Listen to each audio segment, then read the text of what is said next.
Hi guys, welcome to another daily video. Today's topic is sponsored by Alice from Germany. It's already her third video, so thank you very much Alice for supporting this channel and that everybody can enjoy the boards. Are you feeling safe? I guess in these days it's not as it was before, but actually at a bridge table you should never feel safe. So let's have a look how you will deal with the following board. Okay, so we've got a 10 high card points count with 5-4 majors, and partner opens 1-0 trump strong.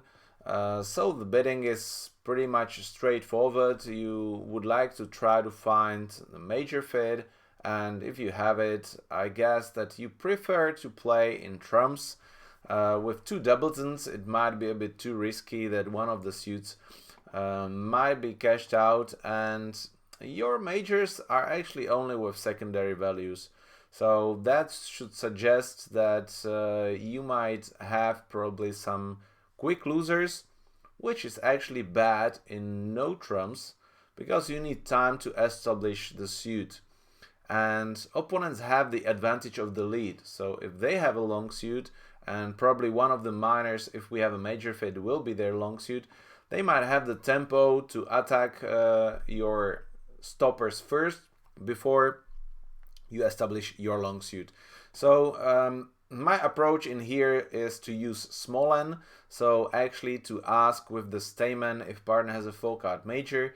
If partner doesn't have a full card, then I can jump in my full card suit to show 5-4 majors and give partner a choice in between 4 spades, 4 hearts and 3 no trumps. So that's it.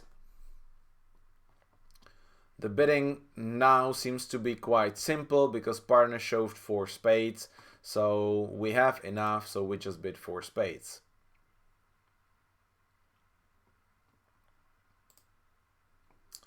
Okay, 10 of clubs lead, and partner is having a real maximum, 17 high card points, all the top cards, so this seems a pretty much an easy deal, where we have maybe one stopper in spades if the finesse is off or we don't guess the drop.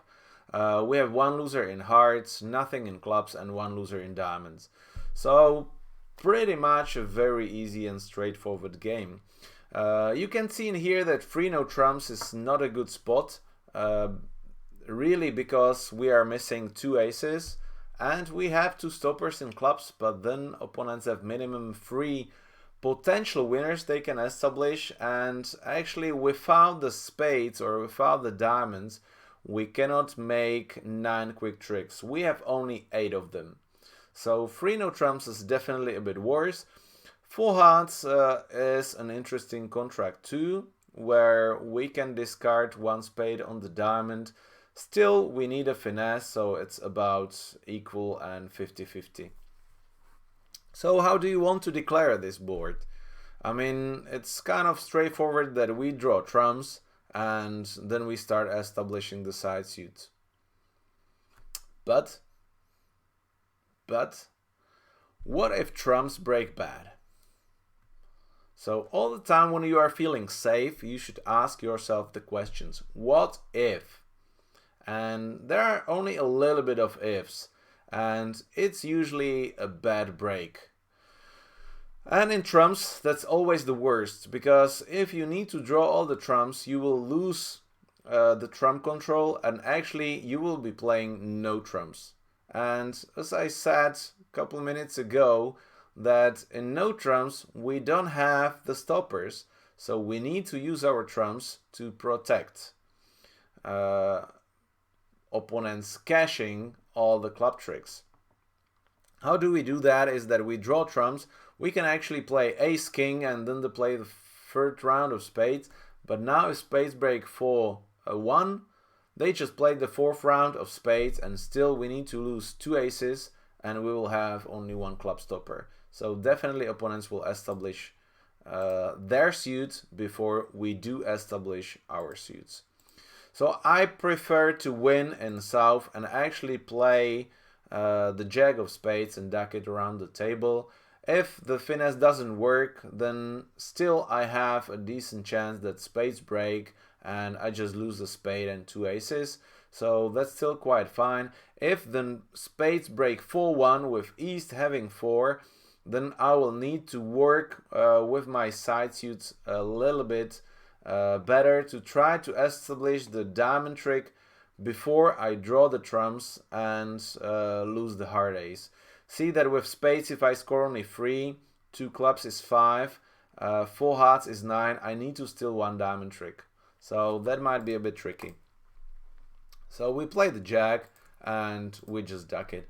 I don't want to cash the ace and then cross for a singleton queen, because actually I don't have entries. And I don't want to play the hearts like fast enough, because if the finesse is off, then they might get a ruff. So definitely I'm happy to play the jack immediately. And see that that kind of worked, so I can repeat the finesse. And now West covers and everything seems okay.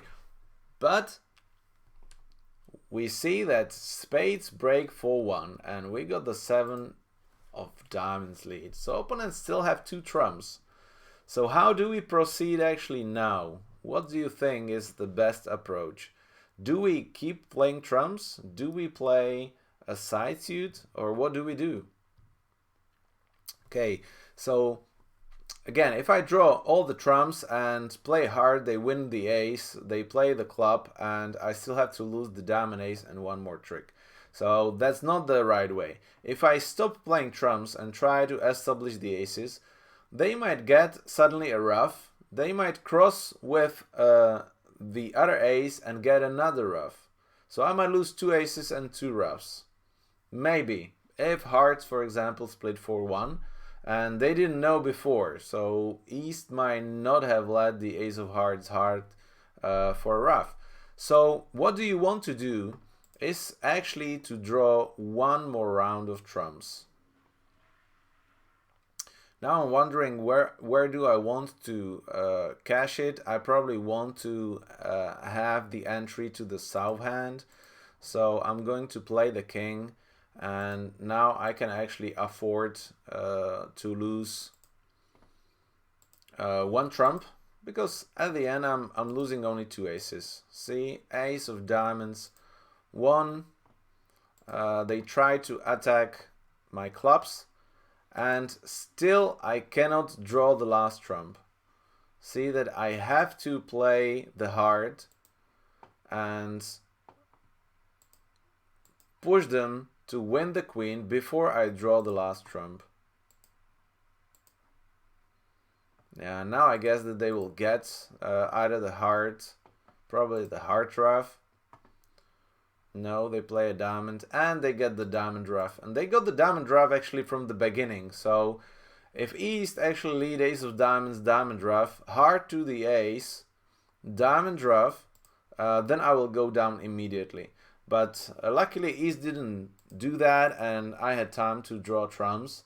And also because he didn't do that, I didn't expect it that can happen. See that 4th queen, 2 aces, and I think it was a possible diamond lead. So diamond, diamond ruff, heart to the ace and diamond, and the queen is now promoted to overruff the jack, because I have only 3 diamonds. So really interesting board. And here for making I'm scoring 6 imps. See that this is also the most played contract, but it's not that easy as it looks like. You will see, sorry if I just go there. This was the last board of the tournament where I already had the win quite secured. Still, the +6 was very nice, that half of the field is making 3 no trumps or 4 spades, and half of the field are going down, and it pretty much is based on first how you bid, because maybe if you show the transfer and transfer to hearts and then the spades, you might get the diamond ruff. Or you might a little bit misplay the hand by playing the spades from top and not playing for a bad split in spades. And this is kind of an expert play where you need to foresee the dangers and play according to that. Of course, there were another dangers, but as an expert, you need to evaluate which one is more probable, and very often it's only based on feeling, experience, how well you know the opponents, that they will lead the long ace or a singleton. So it pretty much depends. So thank you for watching. Tomorrow there will be another card play from this tournament, and if you want to join us for the next week, the Czech Bridge Federation tournament starts on Thursdays and ends up on Saturday at 12. So you have quite a lot of time to finish 16 boards, and some of them I usually analyze for these videos, and for the rest you can just check how I played and compare. So thank you for watching, stay safe and don't feel safe. Take care.